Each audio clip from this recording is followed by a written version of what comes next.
Hamas نے 48 اسرائیلی یرغمالیوں کی الوداعی تصاویر جاری کر دیں۔ فلسطینی مزاحمتی تنظیم نے وارننگ دی ہے کہ غزہ پر اسرائیلی جارحیت جاری رہی تو یرغمالیوں کی زندگیاں خطرے میں پڑ جائیں گی۔ ان تصاویر میں ایک اسرائیلی پائلٹ کی بھی تصویر شامل ہے جو 1986 سے لاپتہ ہے اور جسے لبنان کی فضاؤں میں نشانہ بنایا گیا تھا۔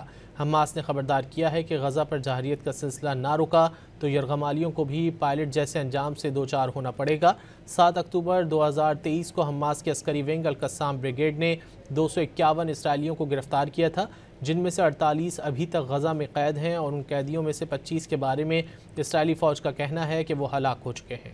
حماس نے 48 اسرائیلی یرغمالیوں کی الوداعی تصاویر جاری کر دیں۔ فلسطینی مزاحمتی تنظیم نے وارننگ دی ہے کہ غزہ پر اسرائیلی جارحیت جاری رہی تو یرغمالیوں کی زندگیاں خطرے میں پڑ جائیں گی۔ ان تصاویر میں ایک اسرائیلی پائلٹ کی بھی تصویر شامل ہے جو 1986 سے لاپتہ ہے اور جسے لبنان کی فضاؤں میں نشانہ بنایا گیا تھا۔ حماس نے خبردار کیا ہے کہ غزہ پر جارحیت کا سلسلہ نہ رکا تو یرغمالیوں کو بھی پائلٹ جیسے انجام سے دوچار ہونا پڑے گا۔